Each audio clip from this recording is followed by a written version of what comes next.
Minha esposa e suas irmãs me abandonaram em um posto de gasolina a 200 quilômetros de casa. Se vira! Elas riram e partiram. Eu nunca mais voltei. Isso aconteceu depois de eu trabalhar 60 horas por semana durante 3 anos para pagar a faculdade dela e ainda bancar todas as contas da casa. A gratidão que eu recebi? Ser deixado na estrada como um cachorro abandonado. 3 anos depois, ela conseguiu me rastrear. 89 chamadas perdidas. 89, mas aí já era tarde demais. Minha vida tinha mudado completamente e vocês não vão acreditar no que aconteceu. Antes de continuar, deixa eu te contar como tudo começou. Era um sábado de manhã e minha esposa, Sara, tinha planejado um passeio com as irmãs dela, a Amanda e a Carla. Vai ser divertido, ela disse. Eu tinha trabalhado a semana inteira, estava exausto, mas topei ir junto. Afinal, era raro ela querer fazer alguma coisa comigo. Nos últimos meses, nossa relação estava meio fria, sabe? Eu achava que era só uma fase. Pegamos a estrada cedinho, elas 3 cantando no carro, eu dirigindo. O destino era uma cidadezinha no interior, um festival de comida típica. Parecia um programa normal de família. Como eu estava enganado. Durante a viagem, elas ficaram cochichando e rindo baixinho. Várias vezes eu perguntei, do que vocês estão rindo? Mas elas respondiam, coisas de mulher. Eu deveria ter prestado mais atenção nesses sinais. Chegamos no festival por volta das 10 da manhã. Tudo normal. Compramos algumas coisas, tiramos fotos, almoçamos juntos. Eu até relaxei, pensei que ia ser um dia tranquilo em família. Que inocente eu era. No meio da tarde, Sara disse que queria ir embora. Estou com dor de cabeça, ela falou. Beleza, voltamos para o carro. Eu estava dirigindo quando ela pediu para parar num posto para ir ao banheiro. Parei num posto meio isolado na estrada. Sara desceu. As irmãs dela também. Vamos todas juntas, disse a Amanda. Pensei que fosse normal. Mulheres sempre vão ao banheiro juntas mesmo. Fiquei no carro esperando. Depois de uns 10 minutos elas voltaram, mas em vez de entrar no carro, a Sara veio até a janela do motorista. Desce um pouco, ela disse com um sorriso estranho no rosto, um sorriso que eu nunca tinha visto antes. Desci do carro sem desconfiar de nada. Foi aí que ela me olhou nos olhos e disse, estamos indo embora sem você. Se vira para voltar para casa? E começou a rir. As 3 começaram a rir como se fosse a coisa mais engraçada do mundo. Eu fiquei parado por alguns segundos, tentando processar o que tinha acabado de ouvir. Como assim vocês vão embora sem mim? Perguntei, ainda sem acreditar. É brincadeira, né? Mas elas continuaram rindo. Amanda pegou as chaves da minha mão. Sim, as chaves do meu carro. E disse, você é muito chato mesmo. A gente decidiu que você merece uma lição. Sara entrou no banco do motorista e ligou o carro. Sara, para com isso! Não é engraçado! Eu gritei correndo atrás do carro, mas ela acelerou e saiu do posto. Pelas janelas, eu ouvia as gargalhadas das 3. Elas realmente me abandonaram ali.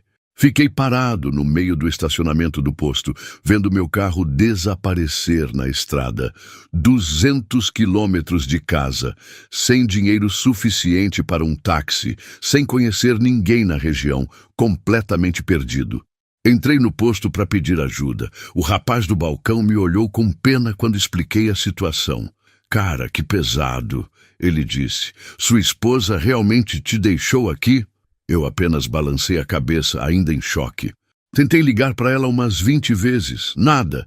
Todas as chamadas caíam direto na caixa postal. Liguei para as cunhadas também. Mesma coisa. Elas tinham planejado tudo isso com antecedência. Era uma armadilha desde o início. Naquela noite, dormi num banco do posto. O frentista, que se chamava João, foi muito gente boa comigo.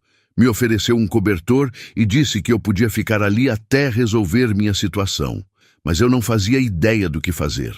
No domingo de manhã, acordei com uma mensagem da Sara. Finalmente! Pensei que ela tinha voltado à razão.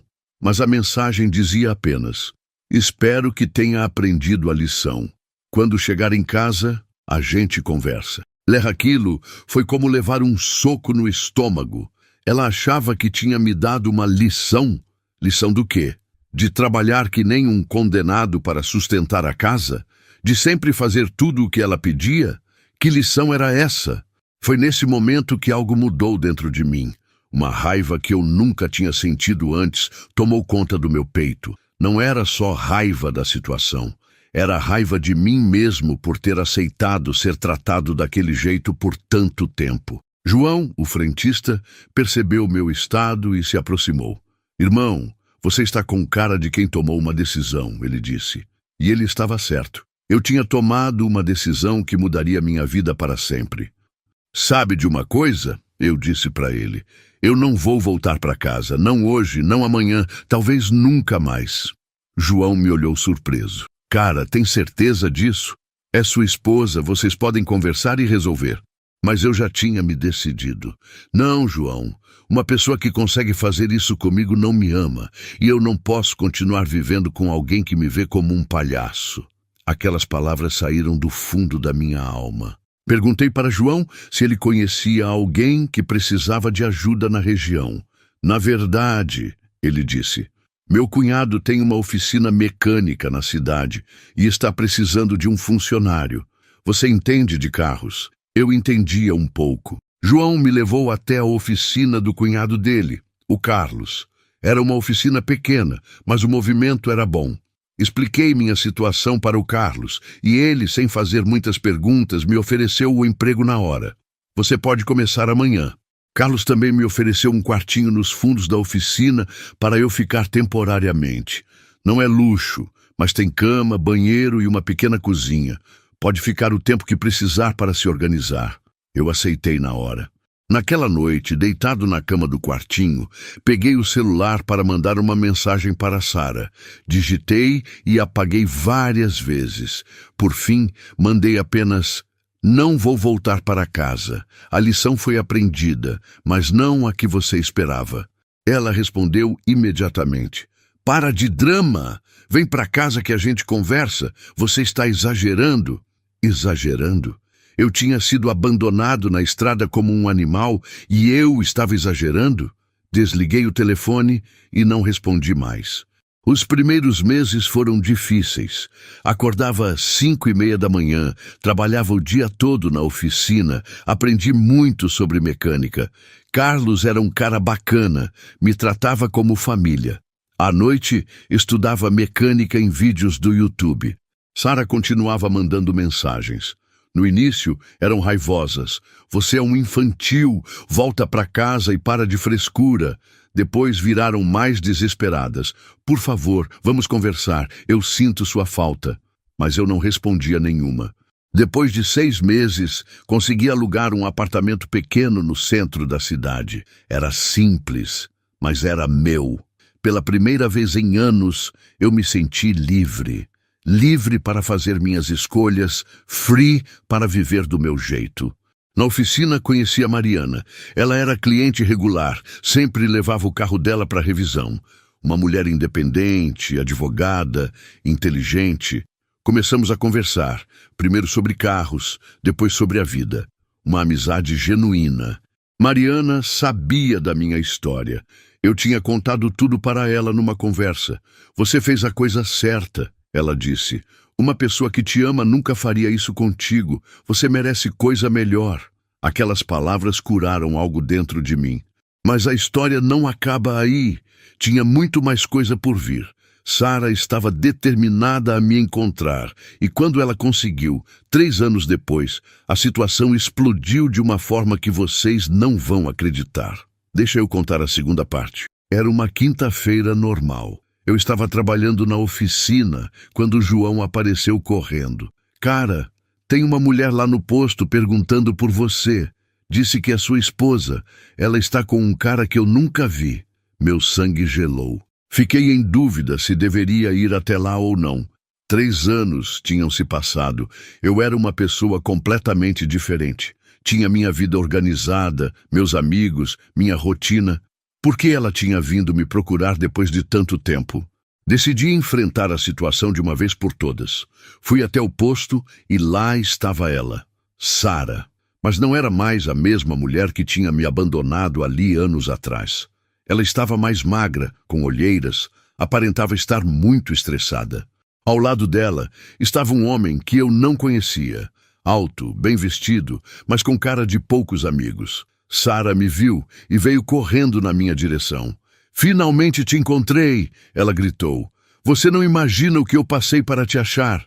"O que você quer, Sara?" perguntei, mantendo distância. Ela tentou me abraçar, mas eu recuei. "Quero que você volte para casa. Comigo. As coisas mudaram, eu mudei. A gente pode recomeçar." Eu quase ri da cara dela. "Recomeçar?" eu disse. "Depois de me abandonar na estrada? Depois de 3 anos sem dar notícias? Você acha que é só aparecer aqui e falar que mudou?" O homem que estava com ela se aproximou com cara de intimidação. "Ô, parceiro", disse o cara, "a Sara já te explicou que quer você de volta. Não complica as coisas." Eu olhei para ele e depois para ela. "E quem é esse aí?" perguntei. Sara ficou vermelha e não respondeu na hora. É o Bruno, um amigo que está me ajudando a te procurar." Ela gaguejou, mas pela linguagem corporal dos dois, era óbvio que não eram só amigos. A hipocrisia dela não tinha limites. Queria que eu voltasse, mas estava com outro cara. "Sara", eu disse calmamente, "eu refiz minha vida aqui. Tenho meu trabalho, meus amigos, minha casa. Não vou voltar. E outra coisa, você está com esse cara, então para que quer que eu volte?" Ela começou a chorar. "Porque eu preciso de você", ela gritou entre lágrimas. "As coisas não deram certo para mim depois que você foi embora. Eu perdi o emprego, a casa está sendo tomada pelo banco, eu estou devendo todo mundo." Agora a verdade estava aparecendo. Então não era amor, era interesse. Ela não sentia falta de mim, sentia falta da segurança financeira que eu proporcionava. Sentia falta de ter alguém para trabalhar 60 horas por semana enquanto ela fazia o que queria. Que decepção. "Entendi tudo agora", eu disse. "Você não quer eu de volta. Você quer o meu dinheiro de volta. Quer alguém para pagar suas contas de novo. Mas sabe de uma coisa? Essa época acabou." O Bruno se irritou com minha resposta. "Escuta aqui, cara", o Bruno disse, se aproximando de mim. "Você vai voltar com ela sim. Ela é sua esposa." Eu comecei a rir. "Na verdade não é mais não", respondi. "Faz 2 anos que pediu divórcio. Ela que não assinou os papéis." Sara ficou ainda mais desesperada. "Eu não assinei porque ainda tenho esperança na gente. Eu te amo. Por favor, volta para casa." Mas eu já conhecia aquela conversa. Era a mesma manipulação emocional de sempre. Não ia cair nessa de novo. Foi aí que o Bruno perdeu a paciência e partiu para cima de mim. Mas 3 anos, trabalhando em oficina mecânica, tinham me deixado bem mais forte. E 3 anos de liberdade tinham me dado confiança. Segurei o braço dele com facilidade. "Não encosta a mão em mim", eu disse olhando nos olhos dele. João, que estava assistindo tudo de longe, se aproximou. "Tem problema aqui?" ele perguntou. "Não", eu respondi. "Eles já estão indo embora." E solte o braço do Bruno. Sara me olhou com uma mistura de desespero e raiva. "Você mudou", ela disse. "Você não é mais o mesmo homem com quem eu me casei." E ela estava certa. Eu não era mais aquele homem inseguro que aceitava qualquer coisa por medo de ficar sozinho. "É verdade", eu respondi. "Eu mudei. E agradeço a você por isso. Naquele dia que você me abandonou aqui, você me fez um favor. Me mostrou quem você realmente era e me deu a oportunidade de descobrir quem eu realmente sou." Ela ficou me encarando por alguns segundos, ainda esperando que eu mudasse de ideia. Mas quando percebeu que minha decisão era definitiva, pegou o Bruno pelo braço e disse: "Vamos embora. Ele não vale mais o nosso tempo." Que ironia. Eles entraram no carro e foram embora. Eu fiquei ali parado, vendo o carro desaparecer na estrada, exatamente como tinha acontecido 3 anos atrás. Mas dessa vez, eu não estava abandonado. Eu estava livre, completamente livre. João veio até mim e bateu no meu ombro. "E aí, irmão, como você está se sentindo?" Eu respirei fundo e sorri. "Aliviado", respondi. "Finalmente fechei esse ciclo da minha vida. Agora posso seguir em frente de verdade. Mas calma que a história não acabou aí não. Ainda tinha a terceira parte, que foi a mais louca de todas. Porque 3 meses depois desse encontro, eu descobri algo sobre Sara que mudou completamente minha perspectiva sobre tudo o que tinha acontecido. Era um domingo de manhã, quando Carlos apareceu na minha casa com uma cara estranha. Você precisa ver uma coisa, ele disse, me mostrando o celular. Era uma notícia de jornal da nossa cidade natal. O título dizia: Mulher é presa por estelionato e formação de quadrilha. A foto era da Sara. Minha ex-esposa tinha sido presa junto com mais 4 pessoas, incluindo o Bruno e as irmãs dela, Amanda e Carla. Elas tinham um esquema de aplicar golpes em homens casados, fingindo ser amigas das esposas. O plano era sempre o mesmo. Elas se aproximavam de casais, ganhavam a confiança, depois convenciam as esposas a aplicar algum tipo de golpe nos maridos. No meu caso, o plano era me deixar na estrada para eu voltar humilhado e aceitar qualquer coisa. Segundo a reportagem, depois que eu desapareci, elas tentaram o mesmo golpe com outros homens. Mas um dos caras desconfiou e foi atrás da verdade. Descobriu o esquema e denunciou para a polícia. Foi assim que tudo veio à tona. Ler aquela reportagem foi como se um quebra-cabeças gigante se montasse na minha mente. As conversas sussurradas no carro, o sorriso estranho da Sara, a naturalidade com que elas executaram o plano. Tudo fazia sentido agora. Sara não era uma esposa que tinha feito uma pegadinha cruel. Ela era uma criminosa, e eu tinha sido casado com uma criminosa durante 5 anos sem saber. Todas as vezes que ela saía com as irmãs, todos os programas de família, quantos outros elas enganaram. Carlos me olhava preocupado. Cara, você está bem? Ele perguntou. Estou, respondi. Na verdade, estou mais do que bem. Agora eu entendo por que tudo aconteceu daquele jeito. O universo estava me protegendo de algo muito pior. Continuei lendo a reportagem. Sara e a quadrilha tinham conseguido roubar mais de R$200 mil de várias vítimas ao longo de 2 anos. Homens trabalhadores, pais de família, que confiaram nas esposas e foram enganados da forma mais cruel possível. Uma parte de mim sentia raiva por ter sido usado daquele jeito, mas outra parte sentia gratidão, porque se eu tivesse voltado para casa naquele dia, provavelmente estaria envolvido nessa confusão agora. Talvez até preso como cúmplice, sem saber de nada. Peguei o telefone e liguei para a Mariana. Precisava contar para alguém o que tinha descoberto. Quando ela atendeu, eu disse: Mari, você não vai acreditar no que eu acabei de descobrir sobre a Sara. E contei tudo. Mariana ficou chocada. Meu Deus, ela disse, você teve sorte de ter saído daquela vida quando saiu. Imagina se você tivesse voltado. Era exatamente o que eu estava pensando. Às vezes, as piores situações da nossa vida são as que mais nos protegem. Depois dessa descoberta, eu finalmente consegui fechar completamente esse capítulo da minha vida. Não sentia mais raiva, não sentia mais mágoa, apenas gratidão por ter tido a coragem de recomeçar quando tudo parecia perdido. Hoje, 6 anos depois daquele dia no posto de gasolina, eu posso dizer que sou um homem completamente realizado. Tenho minha própria oficina mecânica, um negócio que construí do zero. Tenho amigos verdadeiros que me respeitam e me valorizam. E tem mais. A Mariana e eu estamos juntos há 2 anos. Ela é uma mulher incrível, que me trata como igual, que me respeita, que valoriza meu esforço. Finalmente encontrei alguém que sabe o que é amar de verdade, sem interesse, sem manipulação. Às vezes eu passo por aquele posto onde tudo começou e cumprimento o João.